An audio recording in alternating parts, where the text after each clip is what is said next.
Eu acho que fica meio virado assim, ó, bonitão, né? Pegar um pouco mais.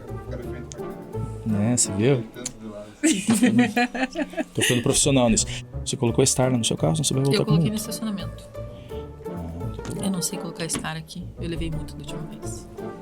Ainda bem que a multa aqui é razoável, né? Não sei, porque daí o carro não era meu, era alugado, daí foi no negócio do carro. Ficou mais caro, com certeza. Em algum momento você descobriu quanto custou, Daí né? ficou caro, não ficou caro. Salve, salve empreendedor, aqui é Alexandre falando com você. Não. Salve, salve empreendedor. Tô aqui passando rapidinho pra te chamar pra assistir. Não. Salve, salve empreendedor. Tô aqui pra te fazer um convite. Na próxima quarta-feira, às 19 horas, nós vamos... Sério? Que vai fazer plim aqui? Ajoelha pra mim. Fui eu ainda, Ah, Gil. sem querer. Eu mandei no grupo. Enfim, tá ruim. Tá ruim. Vamos de novo? Que legal, hein, Alexandre? Não vai. Não, ixi, vai longe. É história. Vai longe. Não, é só pra chamada. Longe que fica. Longe. Você vê os bastidores como anda. Boa, agora já ficou até mais rápido, viu? Pode fazer o resto. Agora é minha vez mesmo. Senhoras e senhores, sejam muito bem-vindos ao Pode Empreender, o podcast mais empreendedor da internet. E eu aqui, Alexandre Dussiak, e a minha cara colega, Cleonice Lima. Hoje a gente tem uma figura inusitada, hein? inusitada, campo larguense, empreendedora pra caramba. Quem ela é? Elô Garré. Seja muito bem-vinda, Bem-vinda, Elô. Elô. Obrigada pelo convite, muito bom estar aqui com vocês. É isso aí. Muita coisa bacana pra gente conversar hoje. Fica aí, não foge. Dona Cleonice, puxa a vinheta pra gente. Vamos lá.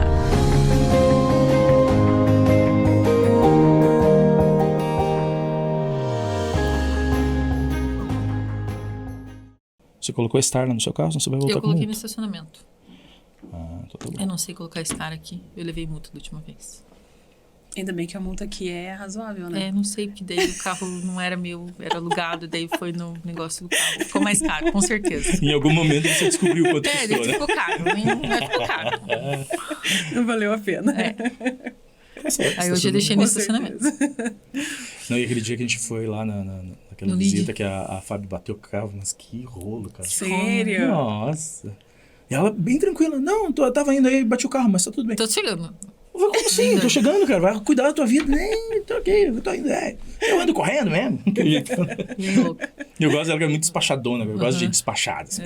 Tava falando pra Gil agora, que a gente tava vindo aqui. Tem as pessoas que são meio mosquinha morta. Assim, tal. Cara, eu não gosto. Acho massa a gente. E você gostou de lá? Bacana, Nossa, muito legal. Né? A Gilmara voltou impressionada, babando. né? Você foi lá também, né? Ela foi junto. Ela adorou o Eu lugar. não perco quando a Alexandre me chama assim, vou. Não, mas aquele prédio antigo é uma coisa. É lindo, né? Um espetáculo aquilo ali. Tá, mas aí que vem a questão, Elô. Você, então, saiu de Campo Largo e foi cuidar de um monte de coisa e foi parar no Lid e tal. Fala um pouquinho da história da Heloísa Garré. Garré.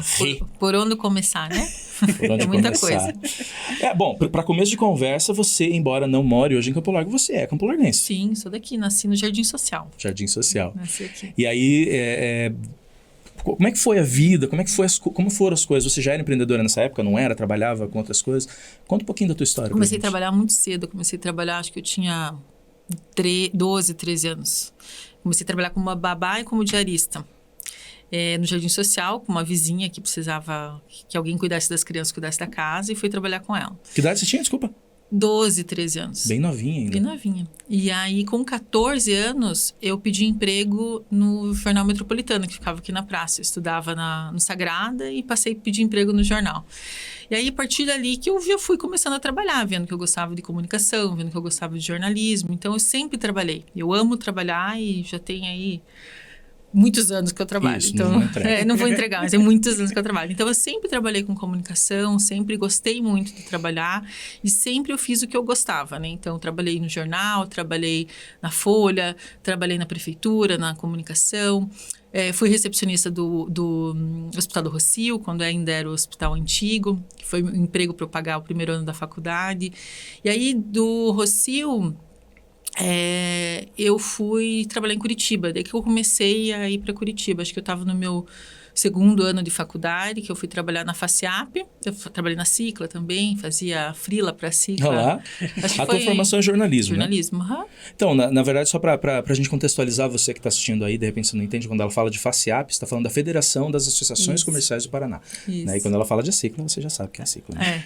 Aí eu trabalhei na Cicla, quando eu trabalhava no jornal ainda, eu trabalhava na Cicla, e aí que eu fui abrindo os caminhos, assim, aí o Germano, da Folha de Campo Largo, me apresentou para uma associação de jornais, a Diori. Eu não vou lembrar muitos anos, assim, mas eu tinha acho que uns 20 anos, 21 anos, o Germano me apresentou para essa associação de jornais, e dessa associação de jornais que eu fui trabalhar na FACIAP. E aí que eu peguei gosto por esse movimento empresarial, e fazer eventos, e trabalhar com pessoas, e gerar conteúdo. Aí foi a partir daí, nessa época, que aí eu fiquei 4, 5 anos na FACIAP, viajava muito, conheci todo o interior do estado, trabalhei com as lideranças que ainda estão ativas hoje, né? Vários presidentes de entidades ainda são presidentes.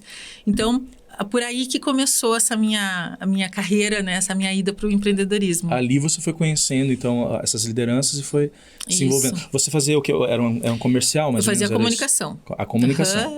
Aqui eu trabalhava, porque no jornal você acaba fazendo tudo, né? Você fazia comercial, você fazia redação, você atendia, mas na FACIAP eu fazia a comunicação. Cuidava da revista, cuidava do engajamento do site, das mídias que tinham na época. Nessa época não tinha rede social ainda, acho que tinha Facebook se tivesse, mas eu cuidava de toda a comunicação da entidade. Eu era super novinha, trabalhava com pessoas bem mais velhas do que eu, só de experiência, tinha o dobro da minha idade, e foi um tempo muito gostoso. Aí, quando eu saí da FACIAP, eu fui trabalhar, tinha uma revista aqui em Campo Largo, e depois eu fui trabalhar numa empresa que só fazia revistas, só fazia mídia corporativa. E aí, dessa empresa que eu passei a viajar ao Brasil, que aí eles faziam mídias de Centauro, do Grupo Multiplan, revistas de shopping, revistas de joalheria. E aí eu tinha que cuidar de 18 títulos. Eu fazia a ponte entre o mercado, a redação e o comercial. Então, é aí que eu comecei a viajar. Comecei muito para São Paulo. Então, foi nessa época, mas foi tudo daqui, sempre um passinho de cada vez, né? Sempre indo. E aí, dessa empresa, eu fui trabalhar na Gazeta do Povo. Na Gazeta também como jornalista? Não, como jornalista. Na Gazeta como marketing. Eu fazia o marketing do mercado nacional da Gazeta. Então, nessa época da Gazeta, foi 2011, eu fui morar em São Paulo e fiquei morando em São Paulo 4 anos, até 2015. Pela Gazeta Pela do Povo. Gazeta, pela Entendi. Gazeta. E assim, as pessoas às vezes têm essa dúvida, né? Como é que funciona uma redação de jornal, uma redação de revista? É essa loucura mesmo, o pessoal fala, tem que fechar a matéria e tal. Como é que é isso? Uma redação é um coração, né? Muitas emoções e prazo e fechamento. Na Gazeta eu nunca trabalhei na redação, eu sempre trabalhei no comercial, muito mais ligado ao mercado do que à redação. Mas nos outros veículos eu trabalhei sempre na redação. E redação é uma delícia, né? É uma cachaça. Você vive aquele momento ali. É uma loucura. Hoje eu continuo, né, trabalhando em veículos. Eu sou colunista da Gazeta, tenho um quadro na RPC. Então eu continuo vivendo essa dinâmica de redação, né? Mesmo que você poste o conteúdo, você fica olhando lá se foi publicado. Na dinâmica de gravação hoje na TV, essa dinâmica de, tá certo, corta aqui, corta ali, o que tá dando errado, sempre tentando melhorar. Então, essa dinâmica de redação é muito gostosa. Eu acho que o melhor é que você trabalha com pessoas, né? Todo dia uma história nova, todo dia você conhece um assunto diferente. Acho que esse dinamismo do jornalismo, que é o que mais fascina na profissão. O que te levou a se conectar com pessoas, assim? Você está falando, eu trabalho com gente, eu tal. O que te levou à conexão, assim? Por quê? Eu acho que eu sempre fui relacional, assim. E eu usei do jornalismo para me aprimorar nisso, assim, em lidar com pessoas, né? Ouvir histórias, saber como contar essas histórias e como unir essas pessoas. Então, acho que essa habilidade que o jornalismo dá de você criar histórias, criar situações, criar essas conexões, é o que eu fui usando no longo da minha carreira. Acho que esse que foi o que me trouxe até aqui hoje, foram um pouquinho de cada coisa que eu fui vivendo nesse tempo, né? Desde quando eu era assessora aqui da prefeitura, trabalhava lá com a Cicla. Então, sempre você vai fazendo essas... um pouquinho de cada lugar, você vai aprendendo um pouquinho, conhecendo um pouquinho. Então, são tijolinhos que vão construindo. Uma coisa que você comentou ali, essa questão da conexão, ainda falando disso, a gente está falando hoje para empreendedores, né? Pessoas que têm empresa, que ou são empreendedores individuais, mas qual é a importância da comunicação nesse sentido? Eu saber como lidar com as pessoas, eu saber engajar as pessoas. O que precisa para isso, Elo? Como é que você vê? Eu acho que assim, hoje, né, a comunicação mudou muito, né? Hoje qualquer pessoa é um comunicador, né? Há 10 anos atrás as pessoas não tinham rede social da forma que tem hoje. Hoje as pessoas vão muito pela reputação. Então hoje eu acho que os meios de comunicação, os veículos de comunicação, eles são tão importantes porque é a reputação. Hoje você vive uma onda de fake news o tempo todo. Mas a partir do momento que um veículo, que um canal sério divulga tal informação, ela tem que ser checada, ela tem que ser referenciada. Então, eu acho que mais do que nunca, os veículos, eles têm uma importância vital para a sociedade. Eu acho que mais do que nunca. E quando um empresário ele quer posicionar o seu negócio, nada melhor do que quem tem reputação para ajudar a posicionar. Porque hoje qualquer um é empreendedor de palco, né? Sabe falar 3, 4 frases, vira palestrante, vira empreendedor, vira mentor. E também qualquer um pode fazer seu negócio, bombar nas redes, mas não entregar nada. Então, acho que a reputação, ela é cada vez mais importante. E os veículos tradicionais, as pessoas que têm reputação, quando elas chancelam um negócio, quando elas chancelam um serviço, isso ganha uma proporção diferente, né? Que é a reputação. É uma coisa até que você comentou. Hoje existe muito aquele questionamento de, mas as mídias tradicionais faziam isso, hoje elas não fazem. Ou, como você colocou muito o lado da fake news, o que é de fato fake news, o que não é fake news, como verificar se é de fato ou não é de fato. Né? Eu vejo muitas vezes as pessoas recebem alguma coisa no celular e falam, mas tal coisa aconteceu. Tá, mas de onde você tirou isso? Não, recebi em tal lugar, mas você já verificou, se olhou se outras mídias falam da mesma coisa. Então, hoje, isso é muito forte. Você entende que ainda a mídia tradicional tem essa força? Sim, com certeza. Eu acho que mais do que nunca a mídia tradicional ela ganha força.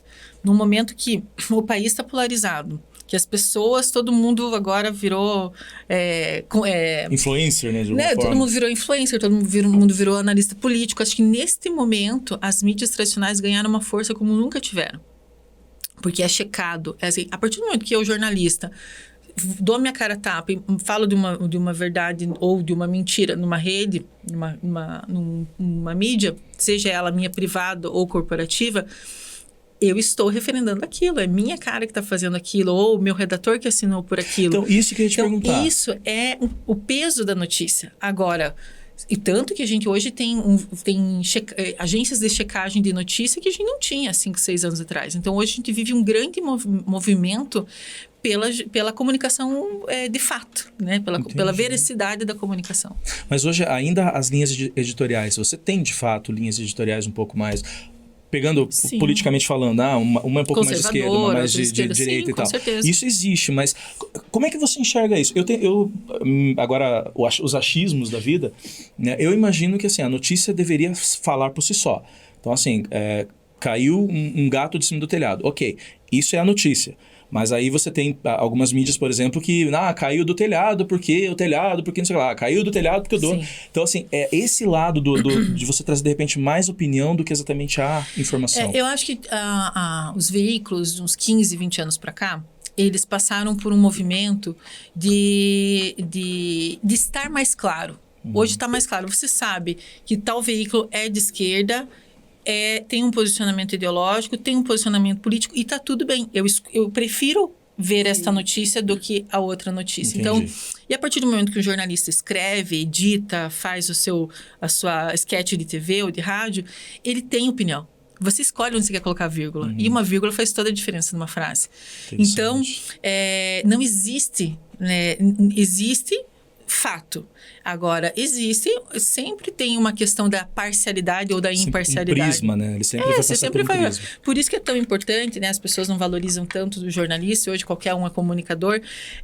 O tanto que é importante a carreira de jornalismo, estudar o jornalismo. Porque quando você estuda jornalismo, você aprende a ver a notícia com outros olhos. Se tem uma identidade filosófica, você faz psicologia para você aprender a ler as pessoas, você aprende a ler o corpo humano, você aprende, você tem uma base de história da arte, história do Brasil, história internacional, para você saber contextualizar, né? Fazer os julgamentos. Então, hoje eu acho que tem uma banalização dos comunicadores. É ótimo que tem um mercado para todo mundo, mas existe uma banalização da comunicação Que é aí que mora o perigo da fake news, da notícia sem cabimento, da notícia sem fonte clara. E aí que eu acho que tem um papel super importante da academia voltar a formar grandes jornalistas. Entendi. Ainda mais na realidade que a gente está vivendo hoje, né? Sim. A gente vai atrás de informação e aí você fica para onde eu vou para saber Sim.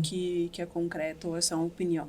Sim. Não, e eu achei legal também a tua colocação no sentido de assim, ok, você sabe que essa mídia aqui tem esse viés, aquela tem aquele, ok, escuta as duas.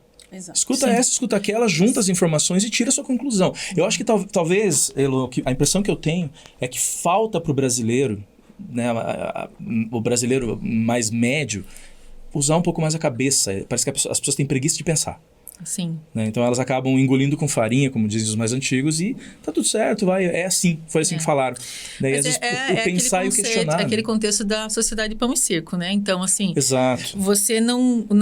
A gente tem uma estrutura de governo que não possibilita que as pessoas pensem diferente. A gente tem uma escola que ensina de um jeito quadrado. Você tem uma cultura que é muito restrita às grandes elites. Então, assim, como que você vai formar um cidadão complexo? Como que você vai formar um cidadão com visões de mundo diferentes? Então, as Pensante, pessoas né? acabam se alienando e ficando dentro dos seus núcleos.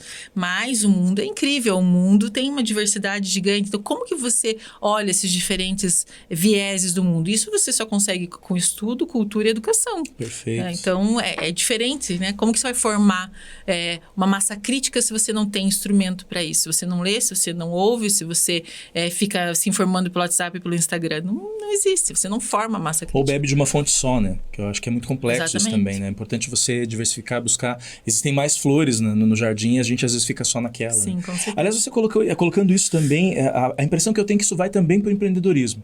Né? Eu vejo muitos empreendedores que às vezes bitolam naquela situação e não, eu sempre fiz assim, sempre foi assim, a Gabriela, né? Eu nasci assim, eu cresci assim, sempre foi assim. Né? Às vezes dá certo, mas a maioria das vezes não dá. Exatamente. Esse é o grande problema. No mundo de hoje, aí você colocou, por exemplo, a comunicação de uma maneira muito legal. Porque é real isso. Se você entende como se comunicar, faz toda a diferença. Só que ainda existem empreendedores que não entenderam isso. Que ainda não entenderam como usar melhor a rede social ou mesmo se comunicar com o seu cliente físico ali na empresa. Sim. E você vê atendimentos terríveis. Sim. Né? E aí você, quando você fala do marketing, parece que você está vendo o marketing 1.0, que é aquele assim, eu tenho produto, você quer comprar, você compra, não quer, tchau. Né? Que era o que tinha antigamente, hoje não é assim que funciona. Como é que você vê isso?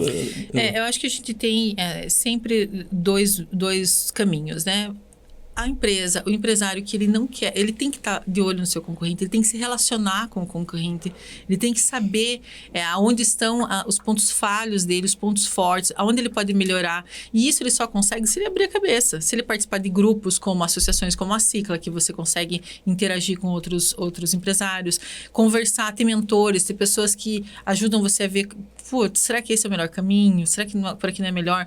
Confrontar suas ideias, confrontar seu produto, sempre achar que o seu produto está ultrapassado e você precisa melhorar. Então, assim, esse é a gana do empreendedor, tem que estar sempre inovando. Não inovando em tecnologia, mas inovando o seu modo de vender, seu modo de pensar, quem é o teu cliente, que outro cliente que eu preciso. Então, a dinâmica de ser empreendedor, ela vai muito além do pagar as suas contas, vender seu produto. Ela tem que ter uma inteligência. E essa inteligência não é só para quem empreende, para quem é dono do CNPJ, mas para os CPFs também que estão dentro do CNPJ, né? Então, acho que isso também... Mudou. As pessoas que estão dentro do negócio, elas têm que ter um perfil empreendedor.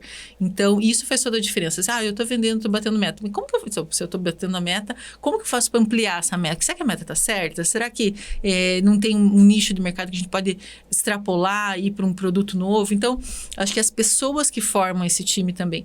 E para mim, que tem sido um exercício para mim, é como contratar pessoas melhores do que eu, como contratar pessoas que façam mais, que sobrem nos seus cargos para eu ficar livre para trabalhar a estratégia do meu produto. Então, sair do operacional e ficar no estratégico. Porque, assim, cara, se você paga, colocar um valor hipotético, 10 para uma pessoa... Cara, você tá gastando o teu tempo com esses... É muito... Esse 10 ficou caro. Então, assim, o empresário às vezes fica... Nossa, mas eu vou aumentar minha folha, mas será que a pessoa é certa? Se não for certa, troca. Mas, troca. Elô, tem então, um tem outro muita ponto gente aí. importante, muita gente boa no mercado para te ajudar a crescer. Mas tem um outro ponto aqui. contratar gente inteligente dá problema também. É. Porque você vai ter que saber lidar. Exatamente. Saber Eu gerir. acho que é tem que isso que saber também lidar. é o medo do empreendedor, né? Mas aí ele não vai sair do lugar, né? Exatamente. Você tem que ter os melhores cabeças pensantes para você sair do lugar, senão você vai ficar no teu negocinho, vai sobreviver ao mercado. Eu acho que não é o empresário, ele não quer sobreviver ao mercado, né? Senão ele ia ser... É que se ele chegar ao ponto de sobreviver ao mercado, ele não sobrevive mais. Exatamente, vai ter Ele alguém que vai vai morrer na vai passar o negócio dele, vai melhorar, vai ser melhor do que ele. Né? Então é sempre Exato.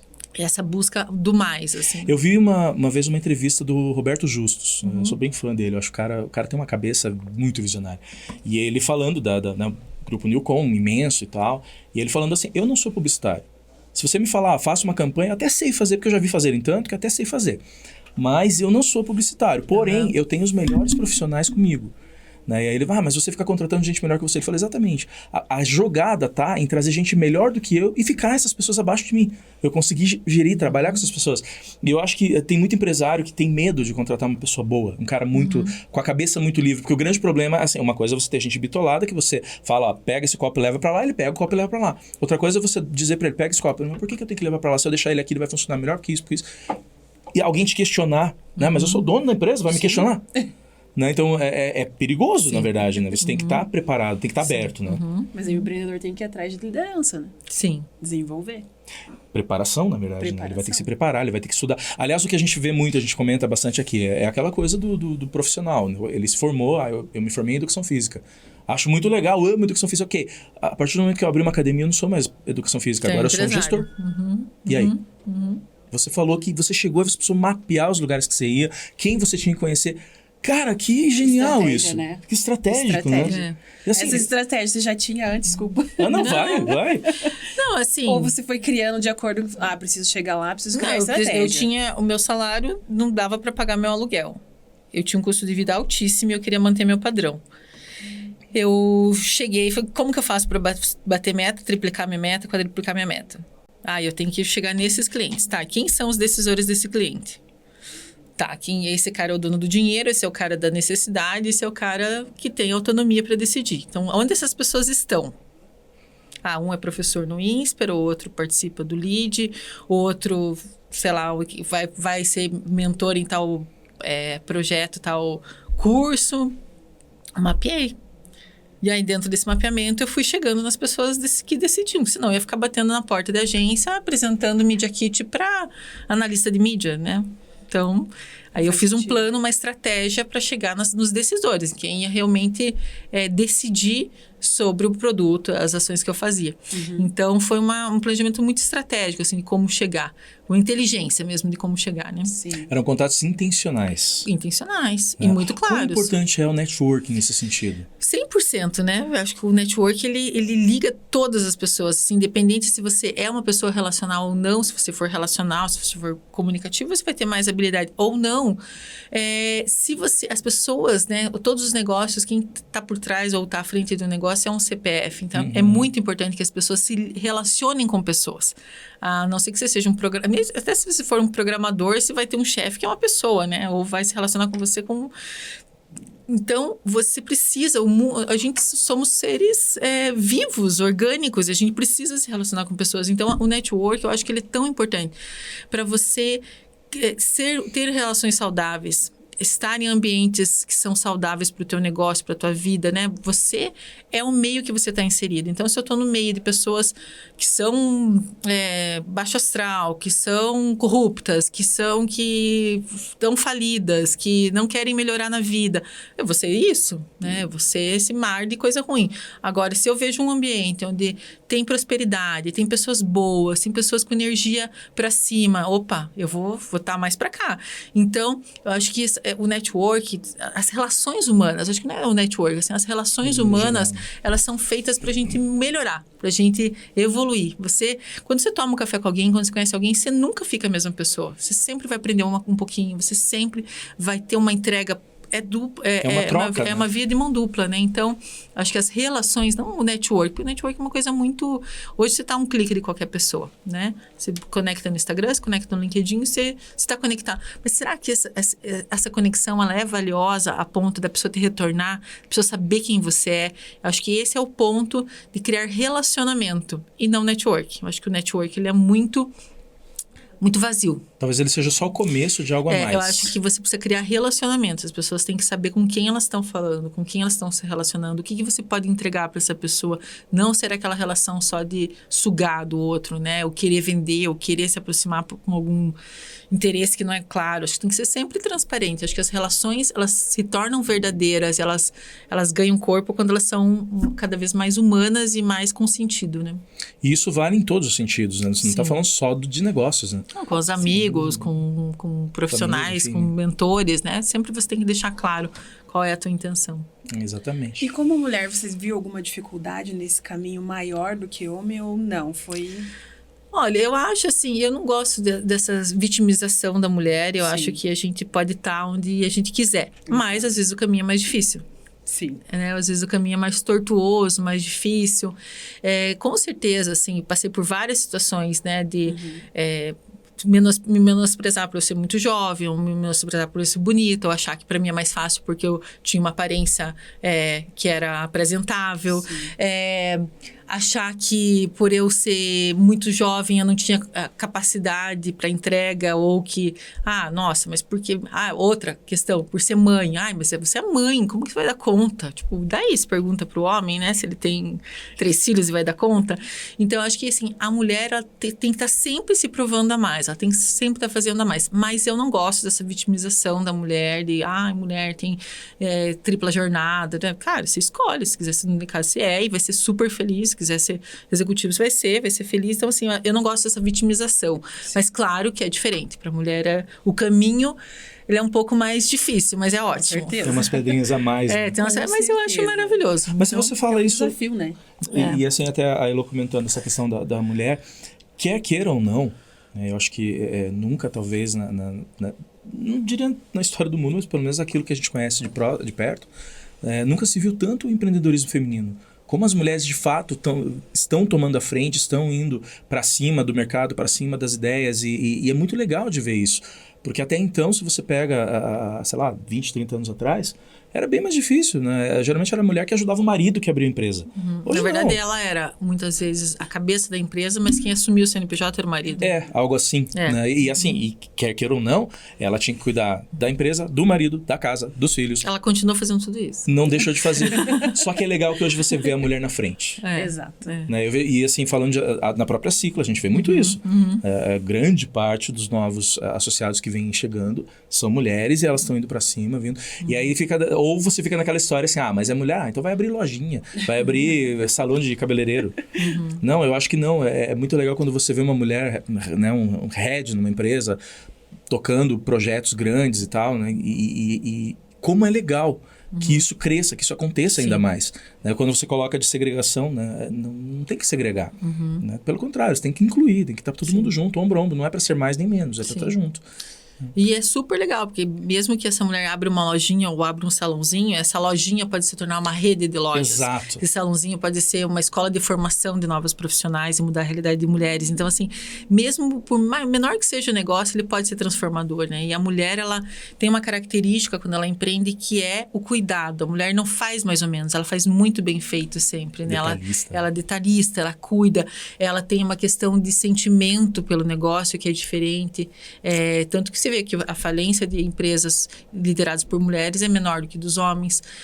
Mesmo a taxa de empréstimos, as taxas de empréstimo são mais altas para as mulheres do que para os homens, mas a assiduidade nos pagamentos é muito mais efetiva pelas mulheres do que para os homens, porque ela quer cuidar do negócio, ela não quer perder, porque aquilo é o ganha-pão da família, dos filhos, é como ela sustenta a família dela. Então, quando a mulher lidera o negócio, quando ela está à frente de uma operação, por menor que seja, ela tem uma forma de ver esse negócio diferente. Aquilo é o sustento dela, né? Então, é diferente.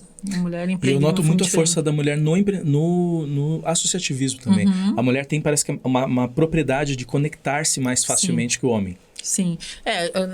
Quando eu trabalhava na FACEAP, eu via muito isso, assim, os conselhos da mulher estavam bem, não sei como é hoje, mas estavam super ativos, assim, naquela época, as reuniões eram super produtivas, assim, então os grupos de mulheres, acho que cada vez mais eles têm que estar junto com os grupos empresariais, não conselho, segregação de espaços para a mulher. A mulher tem que estar no espaço plural.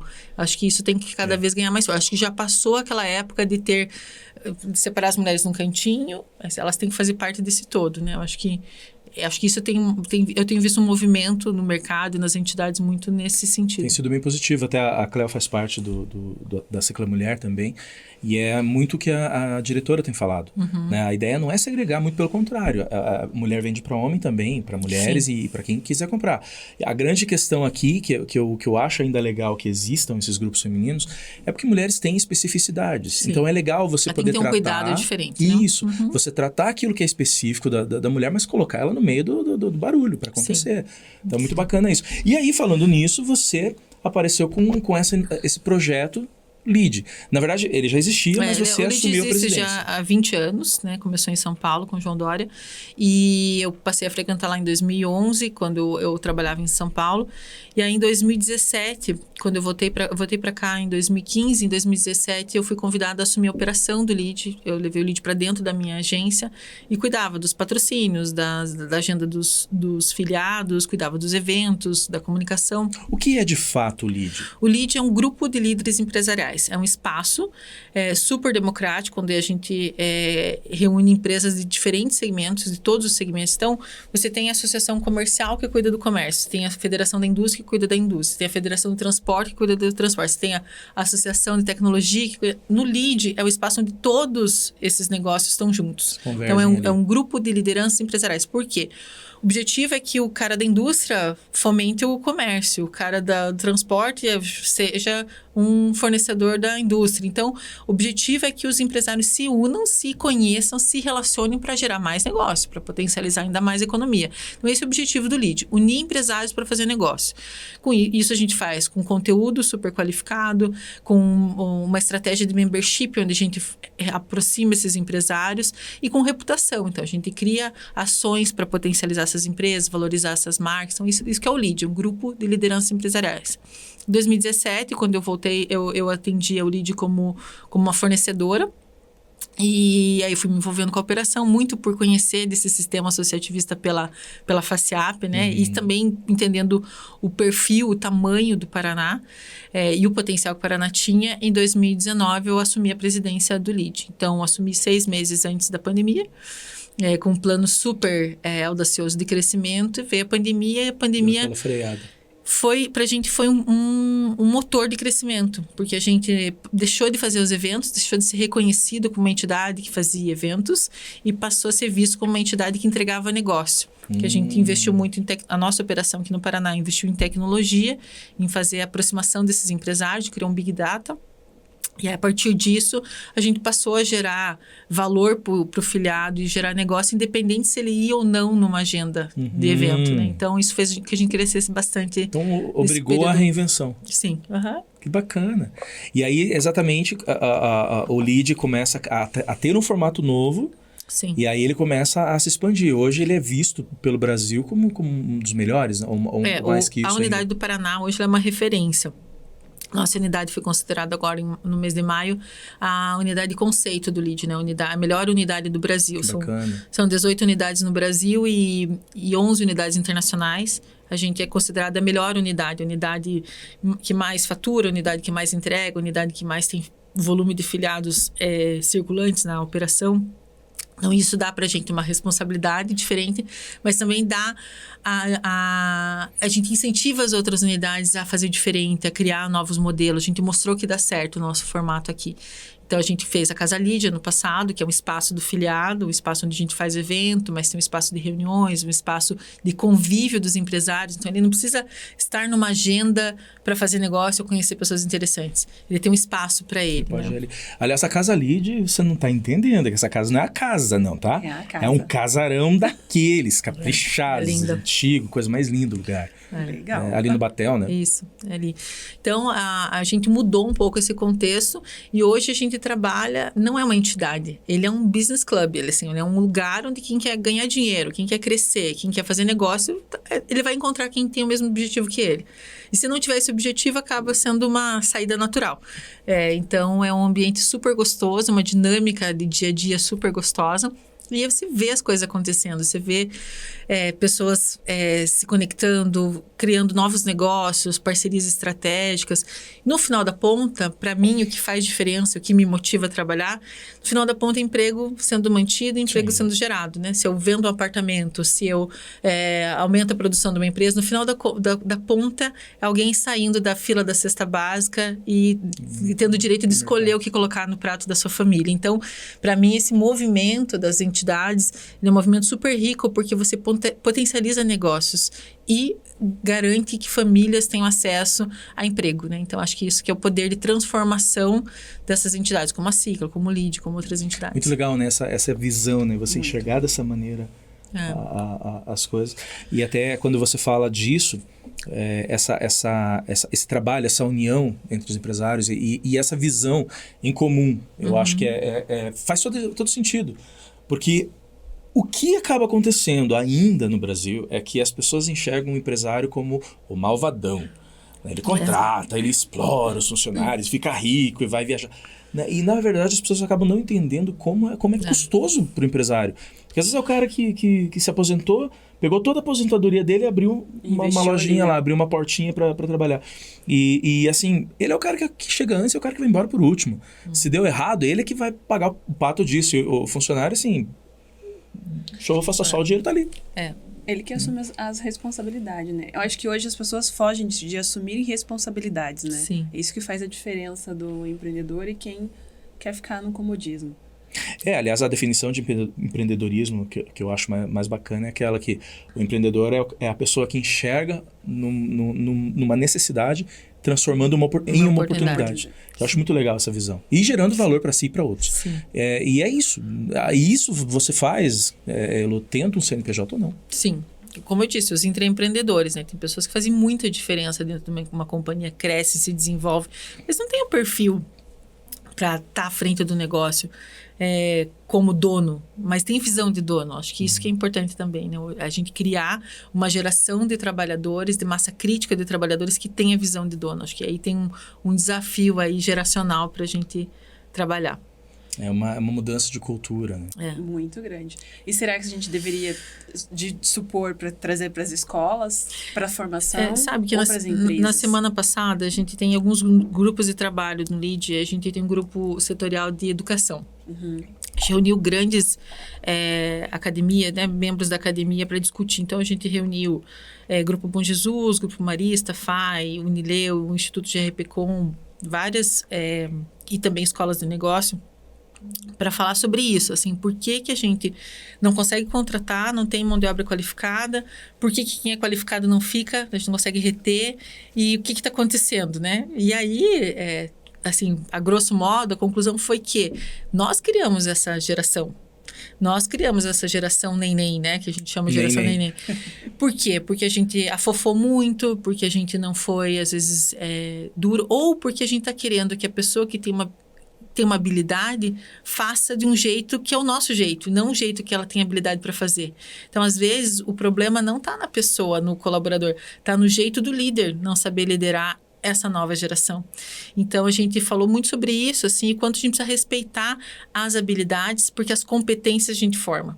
Né? Então, é uma forma diferente, porque a gente tem um sistema de ensino muito tradicional. O sistema de ensino não faz pensar. E hoje a gente tem uma geração que pensa pelas mídias, pensa pela rede social, ela não é bitolada à escola. Né? Então, a gente tem aí um conflito de geração, e às vezes dentro de uma mesma empresa você tem 3, 4 gerações trabalhando. Então, como trabalhar nisso, né? A gente tem conflitos existenciais, tem conflitos de interesse, tem conflito de geração, tem conflito ideológico, agora com essa polarização que a gente está vendo com a questão política. Então, como que você lida respeitando as diferenças, né? Então, acho que é um olhar para dentro, para depois olhar para fora.